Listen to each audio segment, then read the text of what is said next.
Hello dear friends, welcome to Genic education.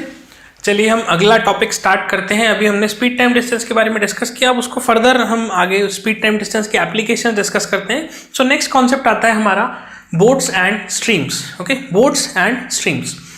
Now अब अभी देखिए, अभी आपने स्पीड टाइम डिस्टेंस में ट्रेन क्रॉसिंग को सीखा, आपने फॉर्मूले को सीखा, उसको एनालिसिस देखा हमने और कुछ अच्छे क्वेश्चंस उस पर डिस्कस करे। अब हम डिस्कस करते हैं बोट्स एंड स्ट्रीम में।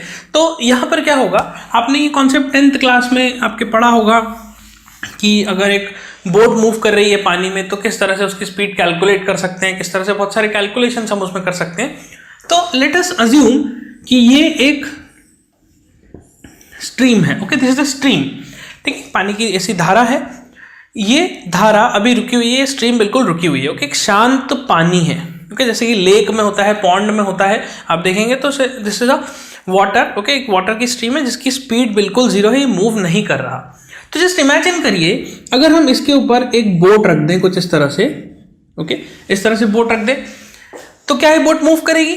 ऑब्वियसली नहीं करेगी। अगर इसमें कोई स्पीड नहीं है, बोट के पास भी स्पीड नहीं है, मैंने इसमें कोई मोटर बोट नहीं लगाई, मैंने जस्ट एक नॉर्मल बोट रख दी एक लेक में, तो ये बोट मूव नहीं करेगी। वाई? बिकॉज बोट के पास खुद की कोई स्पीड नहीं है और साथ में ये पानी भी रुका हुआ है।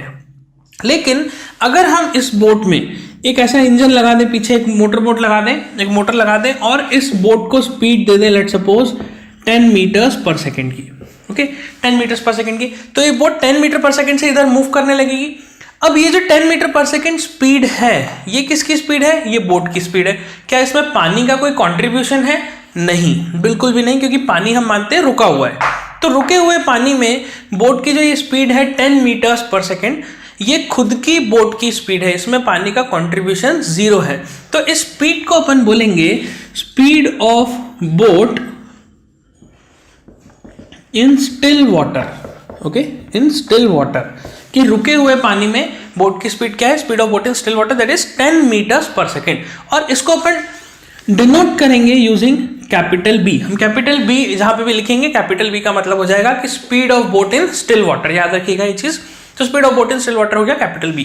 नाउ इमेजिन करिए, अब अगर मैं इस पानी को भी ऐसा 2 मीटर्स पर सेकेंड से इस डायरेक्शन में मूव करता हुआ देख लूं, तब क्या होगा? तो ये 2 मीटर पर सेकेंड क्या है? ये पानी की स्पीड है। कि अगर मैं बोट को भूल जाऊं और सिर्फ पानी को देखूं तो 2 मीटर पर सेकेंड। तो 2 मीटर पर सेकेंड को हम बोलेंगे speed of stream. This is the speed of stream, की मतलब इस स्पीड से पानी मूव कर रहा है, ऐसी स्ट्रीम चल रही है। अब बोट 10 से चल रही है, पानी 2 से चल रहा है, तो क्या होगा? 1 सेकेंड में बोट खुद से 10 मीटर आगे चली जाएगी और पानी उसे 2 मीटर और आगे घसीट देगा। ओके, और आगे धकेल देगा कुछ इस तरह से। तो ओवरऑल हम क्या देखेंगे कि 1 सेकेंड में boat will travel 10 + 2 metres per second. Okay, 10 + 2 metres का डिस्टेंस ट्रैवल कर लेगी हर 1 सेकेंड में, अगर पानी और बोट इस तरह से मूव कर रहे हैं। अब देखिए, हमने क्या सीखा था कि जब दो ऑब्जेक्ट सेम डायरेक्शन में जाते हैं तो उस केस में उनकी स्पीड जो है वो सब्ट्रैक्ट हो जाती है। रिलेटिव स्पीड में हमने सीखा अभी। ओके, जब मैन आगे चल रहा था, ट्रेन पीछे से आ रही थी, तो मैन को दिखता है कि ट्रेन जो है वो उसकी स्पीड से कम से स्पीड से आ रही है, मतलब ट्रेन की स्पीड माइनस मैन की स्पीड से ट्रैवल कर रही है। तो दो ऑब्जेक्ट सेम डायरेक्शन में जाते हैं लेकिन जो स्पीड है वो सब्ट्रैक्ट हो जाती है। बट यहां पर क्या हो रहा है? बोट और पानी दोनों सेम डायरेक्शन में जा रहे हैं बट स्पीड ऐड होती जा रही है। इसीलिए ये जो स्पीड है, this is not a relative speed. ये रिलेटिव स्पीड नहीं है, इसको अपन बोल देंगे इफेक्टिव स्पीड है। तो इफेक्टिव स्पीड में क्या हुआ? पानी और बोट जब सेम डायरेक्शन में थे तो दोनों की स्पीड ऐड हो गई। रिलेटिव में क्या होता था? दोनों की स्पीड सब्ट्रैक्ट हो जाती थी। तो इसलिए ये स्पीड रिलेटिव स्पीड नहीं है। अब देखिए, जब पानी और बोट सेम डायरेक्शन में मूव करेंगे तो इस सिचुएशन को हम बोलेंगे down stream. Okay, down stream की सिचुएशन कब बनेगी? जब पानी और बोट सेम डायरेक्शन में जाएंगे। देखिए, क्योंकि पानी जो होता है वो higher level to lower level flow होता है, तो अगर बोट भी पानी के साथ जाएगी मतलब बोट को पानी के साथ हायर लेवल से लोअर लेवल पे जाना होगा। तो इसलिए डाउनवर्ड्स मूवमेंट हम मानते हैं, डाउनवर्ड्स मूवमेंट होगा, इसलिए उस कंडीशन को बोलेंगे डाउन स्ट्रीम। तो इट मीन्स, अब देखिए, बोट की स्पीड, जो स्ट्रीम की स्पीड है वो क्या है? 2 मीटर्स पर सेकेंड। तो स्पीड ऑफ स्ट्रीम को हम डिनोट करते हैं विद कैपिटल एस।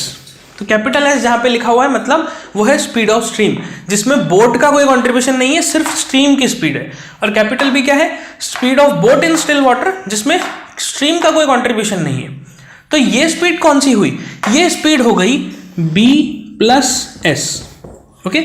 और ये किस सिचुएशन में होती है? डाउनस्ट्रीम में। तो B प्लस S हो गई हमारी डाउनस्ट्रीम स्पीड, ओके। तो डाउनस्ट्रीम स्पीड क्या हो गया? B plus S। Now imagine कीजिए अगर इस बोट को अब मैं ऐसा मूव कराने लगूं 10 मीटर्स पर सेकेंड से इस डायरेक्शन में मूव करा दूं कुछ इस तरह से,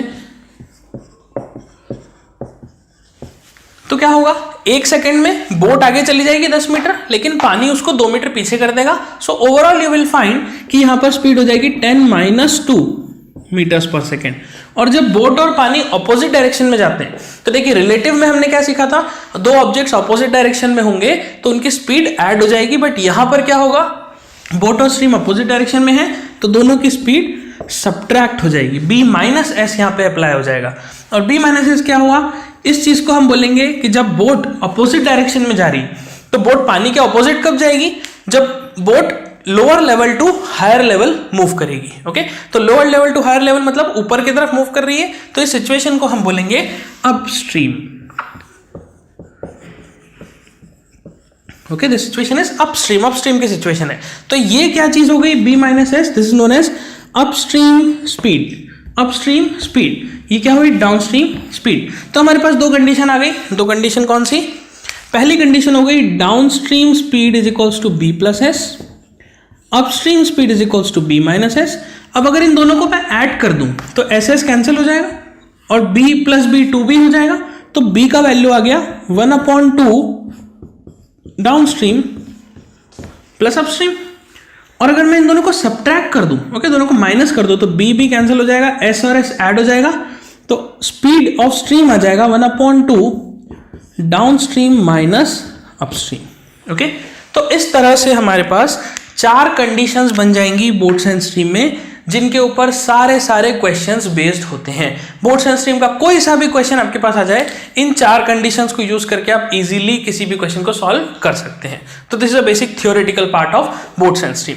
तो इसे नोट करिए, अपन क्वेश्चन को डिस्कस करते हैं कि कैसे इनको हम अप्लाई करने वाले हैं। So you can note this, okay. So देखिए, चलिए हम क्वेश्चन को सॉल्व करते हैं कि जो 4 हमारे पास कंडीशंस बनी, डाउनस्ट्रीम, अपस्ट्रीम और इस तरह की। तो मैं वापस से कंडीशंस को लिख देता हूँ। देखिए, डाउनस्ट्रीम स्पीड हमने क्या बोला? It is B plus S. Upstream speed हमने क्या बोला? B minus S. बोट की स्पीड क्या हो गई? Half of DS plus US, okay.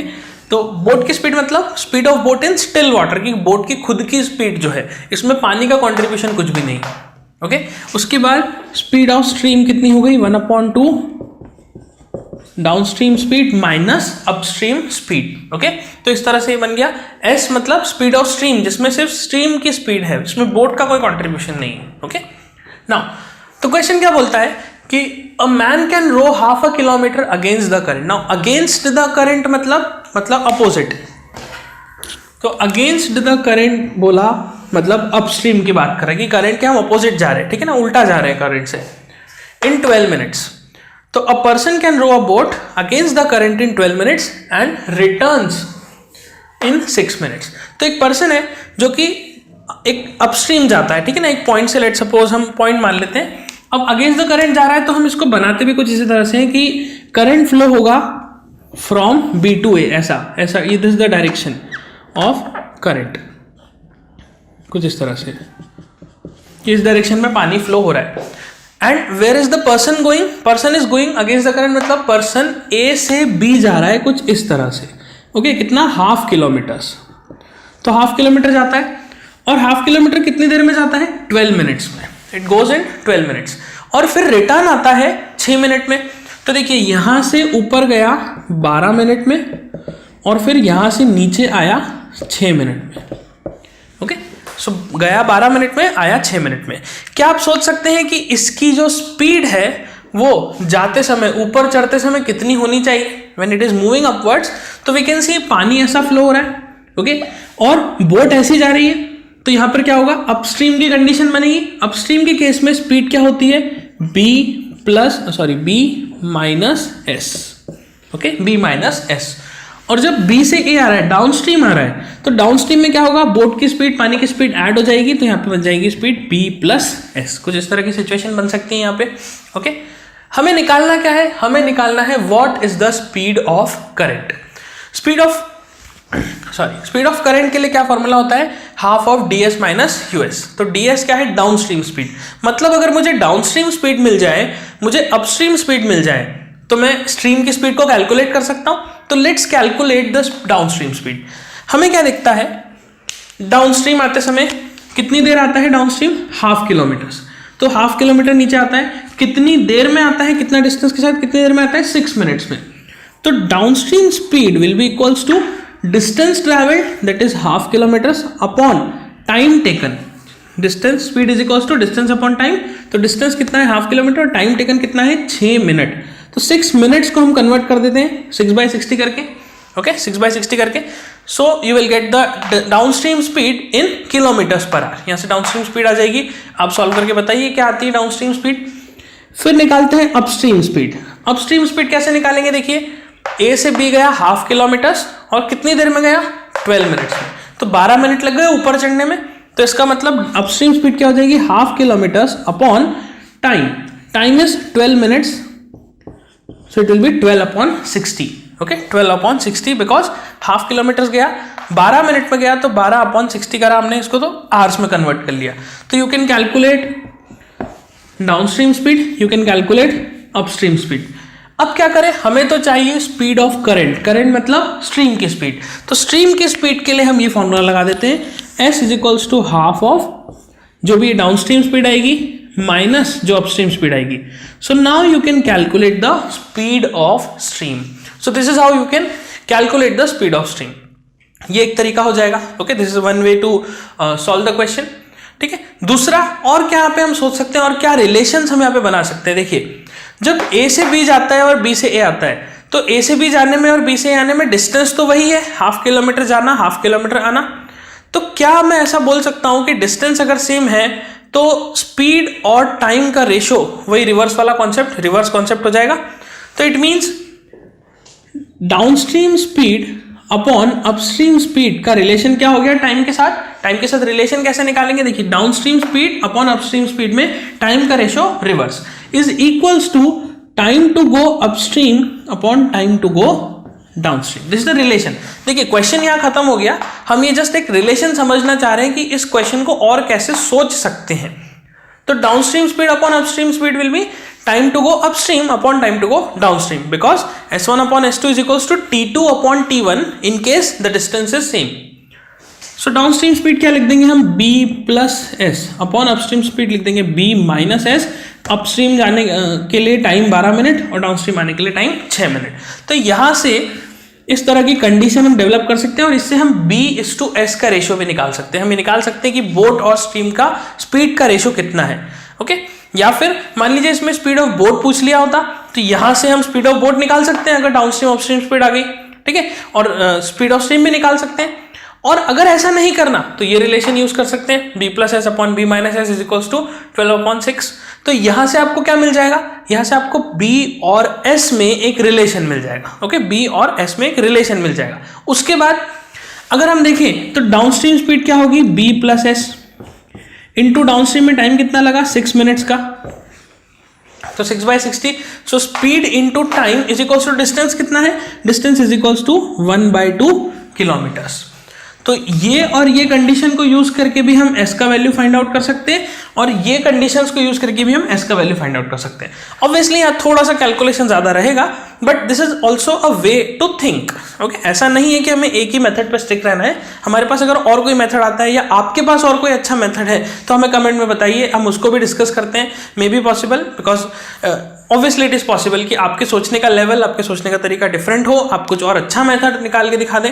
So definitely we should try this. So this is how we can solve this question. तो ये method या ये मेथड जो आपको अच्छा लगे आप उसे अप्लाई कर सकते हैं। Okay so you can note this question. Okay सो चलिए अभी हमने एक बेसिक क्वेश्चन को सॉल्व करा, हमने कॉन्सेप्ट को समझा कि डाउनस्ट्रीम अपस्ट्रीम के फॉर्मूला जो है वो आइडिया जो एक बना है उसको हम कैसे अप्लाई कर सकते हैं क्वेश्चन को सिंप्लीफाई करने के लिए। अब हम मूव करते हैं थोड़ा सा और अच्छे क्वेश्चन पे, और एक इंटरेस्टिंग क्वेश्चन है काफी ज्यादा।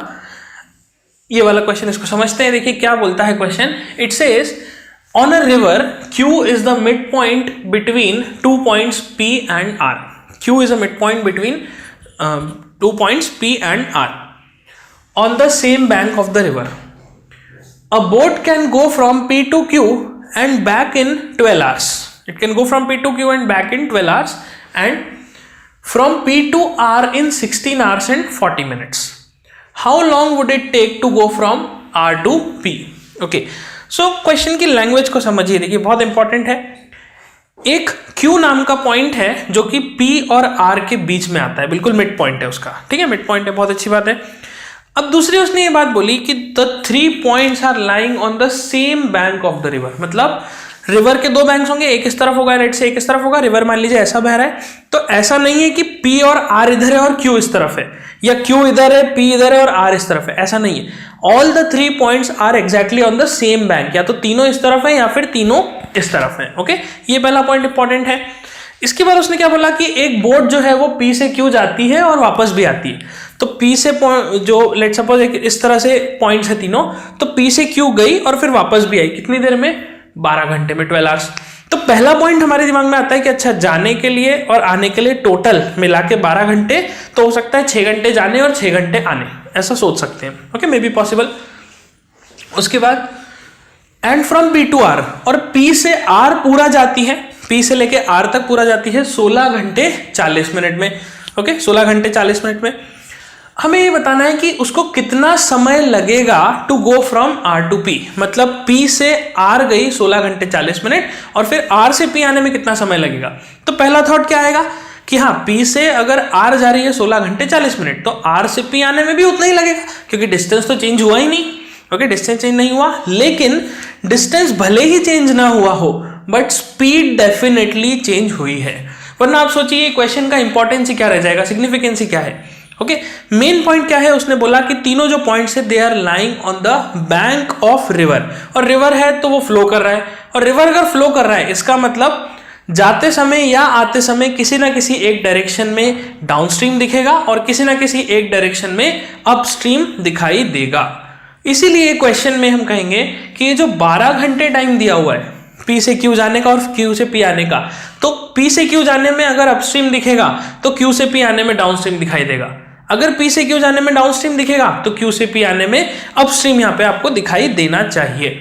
ओके, सो इसीलिए अगर हम इसको ड्रॉ करें, लेट्स अज्यूम कि ये है पॉइंट P और यहाँ पे कहीं है पॉइंट R और बीच में है ये पॉइंट आपका Q। ओके, अभी क्योंकि तीनों रिवर के बैंक पर हैं, तो सबसे पहले हमें क्या करना होगा, एक डायरेक्शन अज्यूम करना होगा।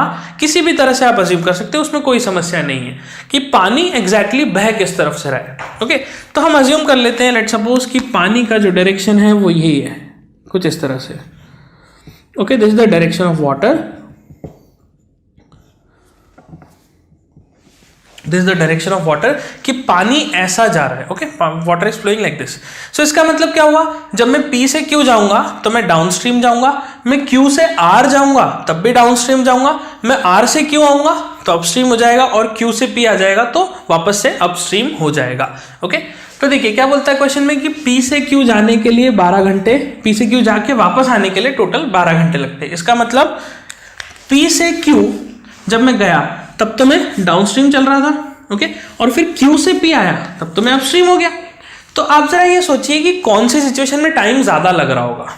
ऑब्वियसली ज्यादा टाइम लगेगा जब हम Q से P आएंगे। वाई? बिकॉज हमारी स्पीड डिक्रीज हो जाएगी, अपस्ट्रीम की स्पीड जो है वो कम होती है, डाउनस्ट्रीम में स्पीड ज्यादा हो जाती है, बढ़ जाती है। तो इसीलिए हम ये कहेंगे कि P से Q जाने का टाइम को हम बोल देते हैं let's suppose TPQ। Okay, TPQ represent करता है P से Q जाने का समय, प्लस TQP रिप्रेजेंट करता है वापस आने का समय। तो TPQ प्लस TQP किसके बराबर है? 12 के बराबर, क्योंकि आपको क्या बोला, P से Q गया और Q से P वापस आया, 12 घंटे लग गए उसको ऐसा करने में। Okay, so this is the first condition. दूसरी कंडीशन क्या बोला कि P से R जाने में 16 घंटे लगते हैं, 16 घंटे 40 मिनट लगते हैं। तो ये P है और ये R है, तो P से जब मैं R जाऊंगा तो इसमें 16 आवर्स एंड 40 मिनट्स लगे। अब खास बात सोचते हैं, देखिए जब मैं P से R गया तो Q पॉइंट बीच में आया। ओके, Q पॉइंट बीच में आया, P से Q और Q से R। ओके, P से Q और Q से R जाने के केस में मैं अपस्ट्रीम डाउनस्ट्रीम ही चल रहा था। ओके, तो P से R जाने के टाइम को मैं दो में ब्रेक कर देता हूं। पहला पार्ट हो गया P से Q जाना और दूसरा पार्ट हो गया Q से R तक जाना। And what I can say कि डेफिनेटली जो टोटल टाइम है पी से आर जाने का उसके 2 बराबर भाग कर सकते हैं कि अगर 16 घंटे 40 मिनट लगते हैं पी से आर जाने में, इसका मतलब कि 8 घंटे 20 मिनट लग रहे होंगे पी से क्यू जाने में, और क्यू से आर जाने में भी 8 घंटे 20 मिनट लग रहे होंगे। क्योंकि आप देखिए जब मैं पी से आर मूव कर रहा था तो मेरी डायरेक्शन तो चेंज ही नहीं हुई, मेरी डायरेक्शन तो वही थी, मैं हमेशा डाउनस्ट्रीम ही मूव कर रहा था। तो डाउनस्ट्रीम ही मूव करते समय में यहां से यहां पे 8 घंटे 20 मिनट लग गए, यहां से यहां पे 8 घंटे 20 मिनट लग गए।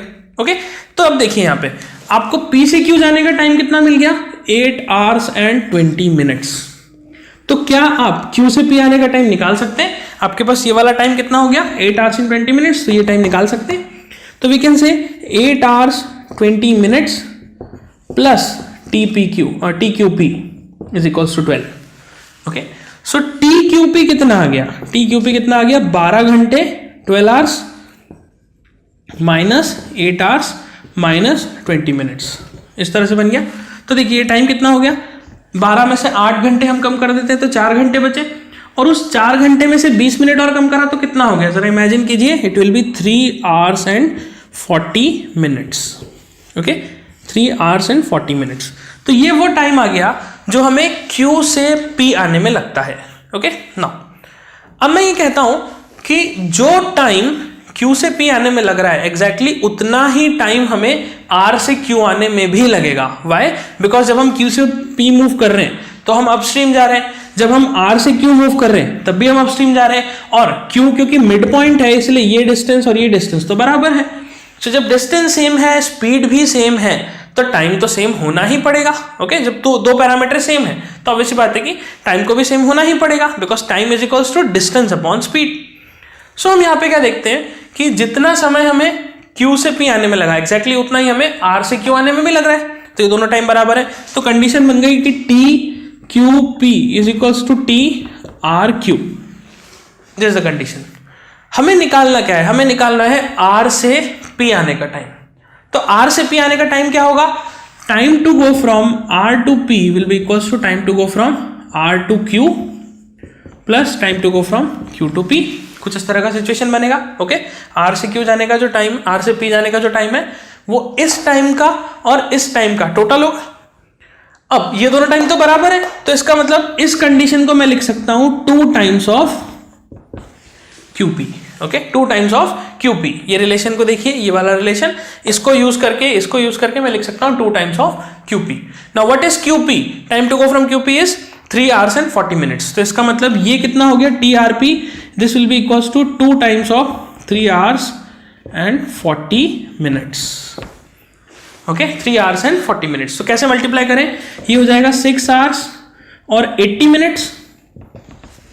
नाउ 80 मिनट्स क्या होंगे, 1 आवर कंप्लीट हो जाएगा एक्स्ट्रा, तो इस 80 मिनट्स में से 60 मिनट्स अलग कर लीजिए, तो ये बन जाएगा 7 hours and 20 minutes. Okay, so ultimately मुझे R से P आने में लग गए 7 hours and 20 minutes. Okay, so this is how you can understand the question, you can simply solve the question. अब देखिए खास बात यहाँ पे क्या दिखती है, हमें P से R जाने में लगे थे 16 घंटे 40 मिनट, P से R जाने में 16 घंटे 40 मिनट, और R से P आने में 7 घंटे 20 मिनट लग रहे हैं। अब सोचिए ऐसा क्यों हो रहा होगा, जब हम P से R जा रहे हैं तो हमने तो डाउनस्ट्रीम माना है, तो ये तो डाउनस्ट्रीम है, तो डाउनस्ट्रीम में तो टाइम ज्यादा लग रहा है, जबकि अपस्ट्रीम में टाइम ज्यादा लगना चाहिए। ये इसीलिए हो रहा है बिकॉज हमने जो ये स्ट्रीम की जो डायरेक्शन है ये हमने अज्यूम गलत करी है। बट उससे फर्क पड़ेगा क्या, नहीं पड़ेगा, बिकॉज हम पूरी तरह से टाइम के रिस्पेक्ट में डील कर रहे हैं। हमने यहाँ पे स्पीड की बात ही नहीं करी कहीं पे, हमने सीधा सीधा क्या करा, टाइम के रिस्पेक्ट में सॉल्व कर दिया क्वेश्चन को। हमें इससे जरूरत ही नहीं पड़ेगा कि डायरेक्शन आप ऐसी मानते हो या ऐसी मानते हो। ऑब्वियसली यहाँ पे सॉल्व करने के बाद हमें समझ में आता है कि R से P आने का टाइम कम लगा, इसका मतलब पानी ऐसा फ्लो हो रहा है, इस डायरेक्शन में ऐसा फ्लो हो रहा है। ओके, बट हमने जस्ट कैलकुलेशन पर्पस के लिए ऐसा अज्यूम किया था, so there is no problem, there is not at all any problem कि आप इसको ऐसा मान लें। ओके सो बस हुआ क्या, ये अजम्पशन गलत है पूरी तरह से। ओके क्योंकि हम क्या होगा जनरली जब क्वेश्चन को सॉल्व करेंगे तो टेंडेंसी यही होती है कि ऐसा लेफ्ट से राइट वाला डायरेक्शन ही हम अज्यूम कर लेते हैं, बिकॉज पी क्यू आर ऐसा सीक्वेंस में लिखे हुए हैं तो हमें लगता है कि हाँ यही डायरेक्शन होना चाहिए। बट इससे कोई समस्या नहीं है, इससे कोई भी समस्या नहीं है। आप बिल्कुल ओपनली जो आपको डायरेक्शन पसंद आए उसे चूज कर सकते हैं। तो एग्जाम में इस चीज पे समय व्यर्थ ना करें कि आप डायरेक्शन चूज कर रहे हैं और कैलकुलेशन कर करके डायरेक्शन चेक कर रहे हैं, ऐसा नहीं करना। आप जस्ट एक अज्यूम करिए और सॉल्व कर दीजिए क्वेश्चन को। अगर आपका आंसर अलग आएगा तो क्या होगा, सीधी सी बात है, ये हाइपोथेसिस है एक तरह से कि हमने ऐसा माना है और ये रिवर्स हो जाएगा, बस उससे ज्यादा कुछ भी नहीं होगा। Okay so this is our answer. 7 hours and 20 minutes लगेंगे आर से पी आने में। So you can note this question. Okay so अभी देखिए हमने एक अच्छा सा क्वेश्चन देखा। हमने देखा कि डायरेक्शन अज्यूम करने से कोई फर्क नहीं पड़ता, किसी भी डायरेक्शन में अज्यूम कर लीजिए, बट उससे आपके क्वेश्चन को कोई फर्क नहीं पड़ेगा, ऐसे आंसर में कोई वेरिएशन नहीं आएगा। क्या होगा, अगर मान लीजिए आपने डायरेक्शन अलग भी अज्यूम कर लिया तो स्पीड ज़्यादा से ज़्यादा नेगेटिव आ जाएगी, उससे ज़्यादा कुछ भी नहीं होगा। बट क्योंकि हमने पिछले क्वेश्चन में स्पीड को कंसिडर ही नहीं किया, हमने पूरा टाइम के फ्रेम में ही, टाइम के रेस्पेक्ट में ही क्वेश्चन को सॉल्व किया, इसीलिए कोई ऐसा फर्क नहीं उसमें दिखाई दिया। नाउ अगले क्वेश्चन पे मूव करते हैं। देखिए अगला क्वेश्चन क्या बोलता है, a man rows a boat a certain distance upstream. Okay तो पॉइंट नोट करने की चीज है कि हाँ अपस्ट्रीम जा रहा है, then returns to the same place. Okay अब ये पॉइंट भी इंपॉर्टेंट है नोट करने का कि सेम प्लेस पे रिटर्न हो रहा है, मतलब वो ए से बी गया तो बी से वापस ए पर ही आया, किसी सी डी ई पे नहीं गया, ए डैश पे नहीं गया, it's simply moved from A to B and then get back from B to A again, okay at the same place. If the time taken by him, okay time taken by him in going upstream, upstream के लिए time की बात कर रहा है, is twice. Okay twice double है time, किसका, time taken by him to go downstream, मतलब अपस्ट्रीम जाने में जो समय लग रहा है वो डबल है डाउनस्ट्रीम आने के समय से। ओके ऑब्वियस ही बात है, डाउनस्ट्रीम में क्या होगा, मेरी स्पीड बढ़ जाएगी क्योंकि मेरे को जो स्ट्रीम है उसकी स्पीड का भी सपोर्ट मिलेगा। ओके लेकिन अपस्ट्रीम में क्या होगा, जो पानी की स्पीड है वो मेरे अगेंस्ट काम करेगी, इसलिए मेरी स्पीड डाउन हो जाएगी। फाइंड द रेशियो, ओके क्या करना है आपको, find the ratio of speed of boat in still water and speed of stream. तो यहाँ पे मुझे किसका रेशियो निकालना है, जो बी है capital B, speed of boat in still water, और स्ट्रीम जो कि एस, उन दोनों का स्पीड का रेशियो निकालना है। तो देखिए इसको ड्रॉ करते हैं छोटा सा। लेट सपोज ये पॉइंट है ए और ये पॉइंट है बी। अब ऐसा हमने क्यों बनाया, ऐसा हमने इसीलिए बनाया बिकॉज क्वेश्चन में क्या बोला कि a man can row a boat certain distance upstream, तो पहले वो अपस्ट्रीम मूव कर रहा है। ओके तो मैं मान लेता हूं कि ये ए से बी अपस्ट्रीम जाता है। ओके ऊपर जाने के लिए स्पीड क्या होगी, स्पीड होगी b माइनस एस। ओके और टाइम क्या होगा, टाइम होगा लेट सपोज t, हम मान लेते हैं टाइम क्या होगा t। अब जब ये ऊपर जाके वापस नीचे आएगा तो नीचे आते समय स्पीड क्या हो जाएगी, स्पीड बन जाएगी b प्लस एस, और टाइम क्या हो जाएगा, सबसे बड़ा पॉइंट टाइम क्या हो जाएगा। देखिए उसने क्या बोला, if the time taken by him in going upstream, तो ऊपर जाने का जो समय है वो डबल है किसका, डाउनस्ट्रीम के समय का। तो डाउनस्ट्रीम का समय क्या होगा, ऊपर जाने के समय का आधा। अगर डाउनस्ट्रीम का डबल ऊपर जाने का है तो डाउनस्ट्रीम क्या हो जाएगा, ऊपर जाने के समय के आधा, हाफ हो जाएगा। तो अगर मुझे ऊपर जाने में टी टाइम लग रहा है तो मुझे डाउनस्ट्रीम आने में कितना टाइम लग रहा होगा, t/2। Okay t/2। Now important point, A से बी गया और बी से ए ही वापस आ गया, तो याद कीजिए कौन सा कॉन्सेप्ट हमने सीखा था, हमने सीखा था कि अगर डिस्टेंस सेम होता है तो s1/s2 t2/t1 के बराबर होता है। s1/s2 में क्या लिख देंगे, speed upstream upon speed downstream is equals to time to go downstream upon time to go upstream. Okay कुछ इस तरह की सिचुएशन बन जाएगी। Now what is upstream speed, speed ऊपर जाने की स्पीड कितनी है, b माइनस एस। तो यहां से इस वैल्यू की जगह पे हम लिखते हैं b माइनस एस अपॉन नीचे डाउनस्ट्रीम जाने की स्पीड कितनी है, b plus S is equals to time to go downstream. Downstream जाने का टाइम है t/2 अपॉन ऊपर जाने का टाइम कितना है t, तो you can write it as t। Now you can see ये वैल्यू आ गया b minus S upon b plus S is equals to, देखिए t कैंसिल हो जाएगा, बचेगा क्या 1/2। Using this expression you can calculate the ratio of b/s। तो मुझे कमेंट में बताइए क्या आंसर आ रहा है आपका, b/s का रेशियो क्या निकल के आता है। दिस इज द रेशियो, इसको सिंप्लीफाई करना है और आपके पास B/S का रेशियो आ जाएगा। अब आपको लगता है कि नहीं, इसको सिंप्लीफाई करने के लिए और कुछ सिंपल करना है, तो इसमें आप कंपोनेंटो डिविडेंडो का कोई रूल लगा दीजिए, उससे सॉल्व कर लीजिए। बट फिर भी मेरा सजेशन होगा कि सिंपल आप इसको क्रॉस मल्टीप्लाई करके B/S का वैल्यू निकाल लीजिए। Okay, so this is how you can solve the boards and streams questions. Okay, तो इसी तरह के क्वेश्चन आपको बोर्ड्स एंड स्ट्रीम में मिलेंगे। तो ये हमारा बोर्ड्स एंड स्ट्रीम का स्पेसिफिकली टॉपिक कंप्लीट होता है। अब हम मूव करेंगे अगले कॉन्सेप्ट पे, जिसको हम बोलेंगे races. Okay, linear races, circular races. तो रेसेस को डिस्कस करेंगे। So you can note this.